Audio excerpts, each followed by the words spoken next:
It is spooky. Ordinary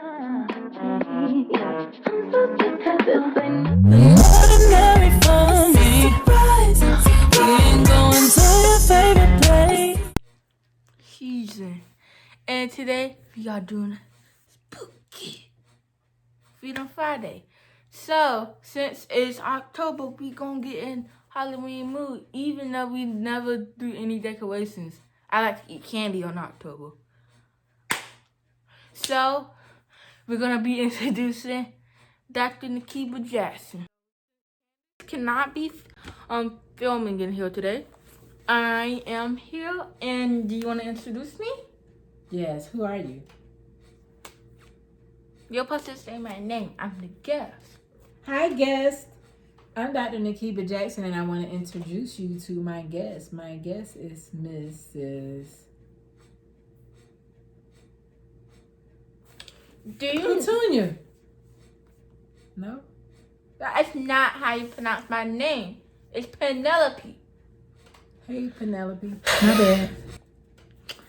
Anyway, I have some questions to ask you on today's topic. So, what is today's topic? Our topic today is talking about how do you create the life that you want for yourself? Oh, so how do you create the life that you want for yourself? Well, you create the life that you want for yourself by, number one, believing that it's possible, knowing that you're worth it, working towards it, and being open to all the possibilities of you getting where you want to be. Oh, you're done. Oh, okay. So, how can you feel in the moment? In the moment? Yeah, like you already have it, and do live, and do those affect how you manifest? So, how can you live in the moment?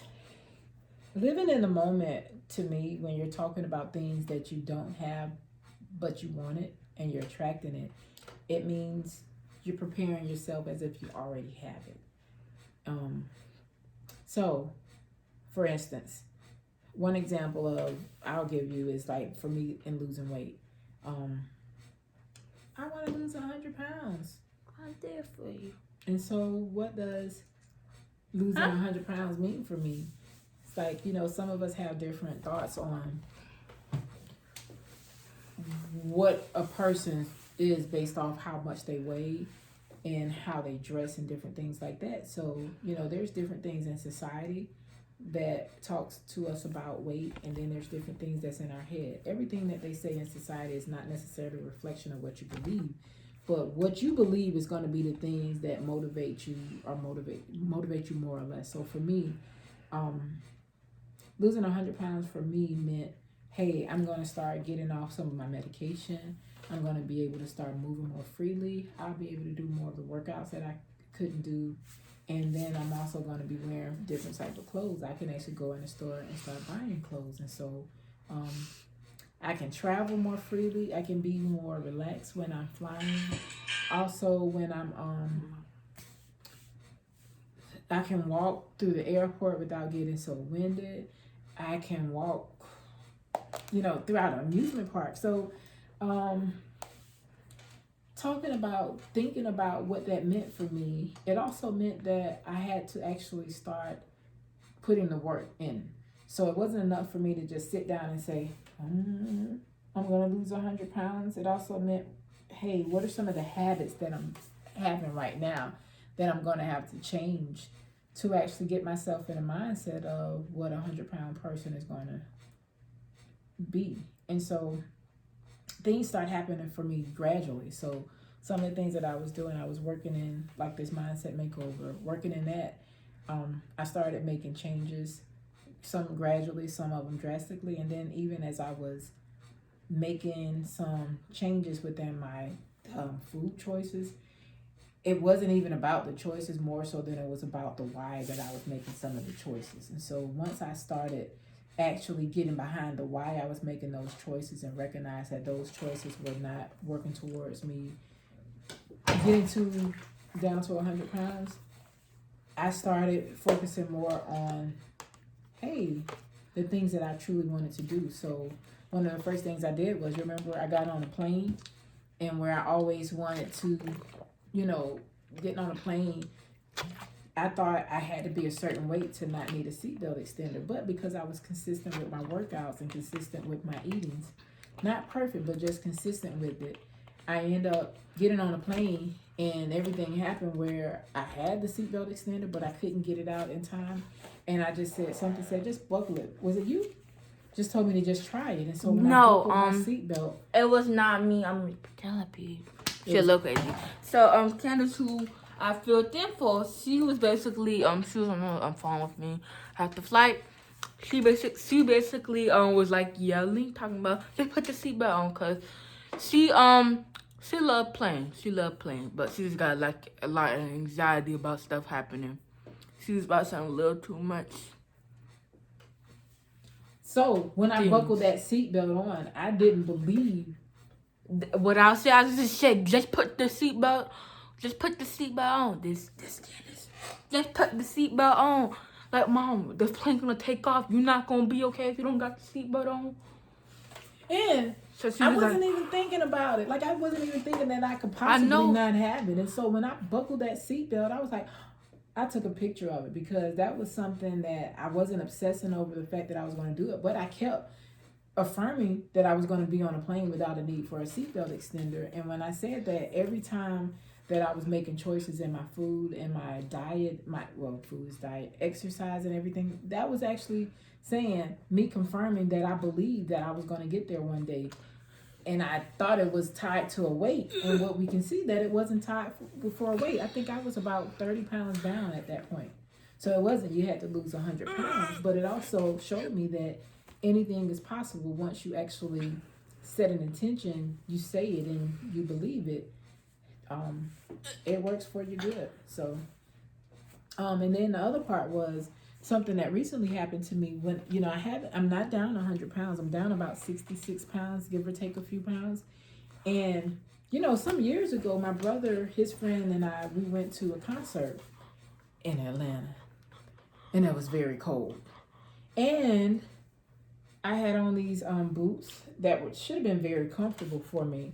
But I had a bunch of inflammation in my knees. And being cold, if anyone knows what it feels like to have all this inflammation in your body and you're dealing with the cold, it like you feel like it hurts. It hurts like you can't believe it. And so I remember it was a crazy night because the Uber or whomever that we got put us so far away from the venue that we had to go to. And my brother just looking at me like, are you going to be all right? I was hurting. Then, not to mention, I was hurting as I was walking, and it only got worse. Like, it wasn't something that got better with time. It got worse. Then, they were sitting on the floor. I sat all the way at the top in the nosebleed section, so I looked at that, and I'm like, oh, my God. And listen, I walked up those stairs. Like, every time I walked, I had to hold on something to let me walk. And I'll be honest, I never thought, honestly, that I could be someone that would get beyond that. And so when I stopped focusing on the fact that I was in a bunch of pain and I started focusing on what I could do in these following years, it just started happening before I realized that I was walking without issues with my knees. The inflammation was gone in my body. And it was all because I believed in myself and I didn't obsess over the fact that I couldn't do it. I started focusing on what I could do. When I start focusing on what I could do, that's when all the possibilities happen. And so, we went to a park. We walked around in the park all day long. Like, we walked from the front to the back, to the side. And guess what? Was not bothered by my knee. I felt good. I felt amazing. And that felt so good to know that, hey, just a few years prior, I was having problems with walking. But because I set my intention in terms of what I wanted to do for myself and I didn't obsess over the small details, there were so many more benefits that came as a result of me just focusing on me having the life that I wanted, which was I want to actually live a life where I'm walking with my daughter. And the other part that Penelope was mentioning that Candace told her was one day we were outside, Candace and I were walking, and Candace was like, Mama, just run. I'm like, I can't run. But mama, you lost so much weight. I think you can do it. I'm like, I can't. And guess what?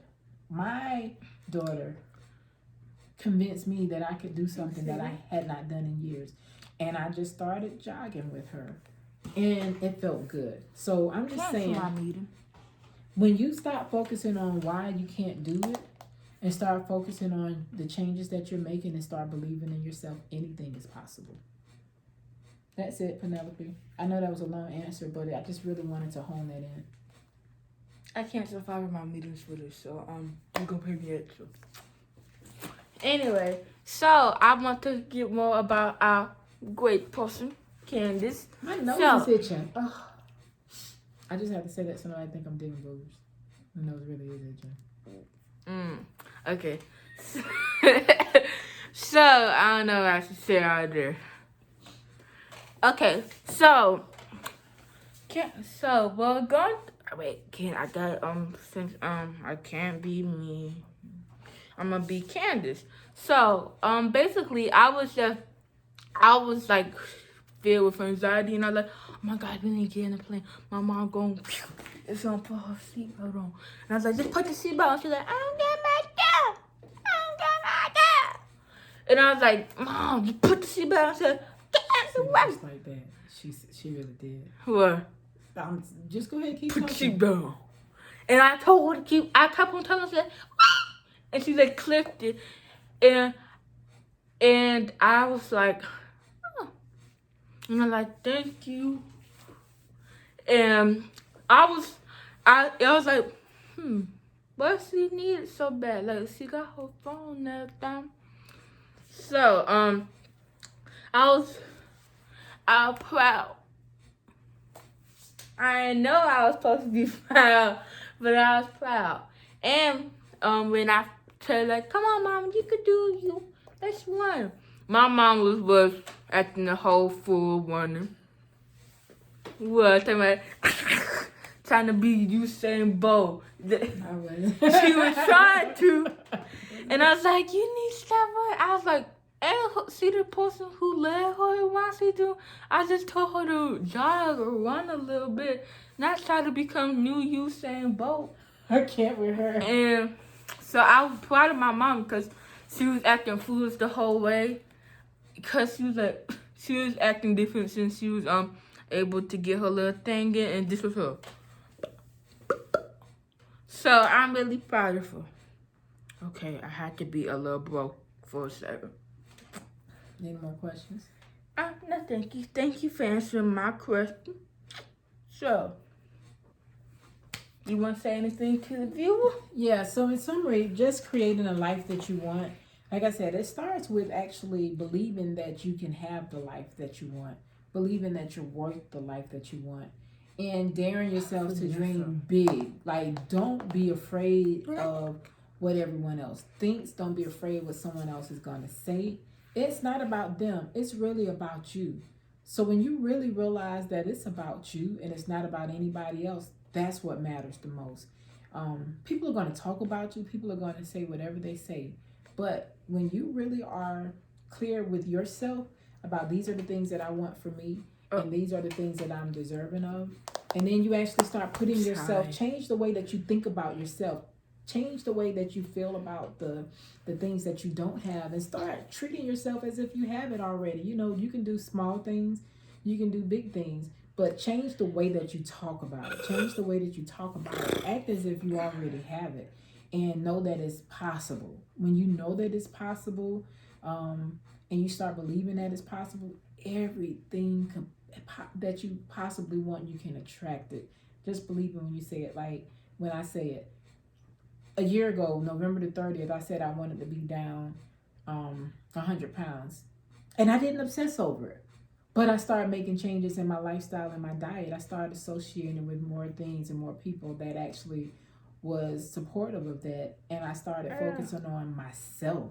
What did I want for myself? And when I started focusing more on myself and less on what everyone else was saying and believed, that's when the changes started happening. I stopped fighting everything else. I stopped fighting the urge to be the same old person. When I released the old person habits and started opening myself up to new possibilities, that's when things started changing for myself. So that's what I would just tell you. Start being okay to be free of the things that was Holding you back. And be open to just new experiences and new possibilities. And you will attract it and you will have it. That's all I have. Okay. So, the real reason why I came here was to fill in for Candace. But my daughter Diana has also been complaining that she been talking to a lot of book people, and she wants y'all to stop being presidents. So if you can do that, I could leave y'all alone. So Really? Yeah. So that's really important. Yeah, that's why I was on. I don't touch the president. Okay. Anything else you want to say? You gotta or are you gonna end this one? Okay. Thank you for joining us.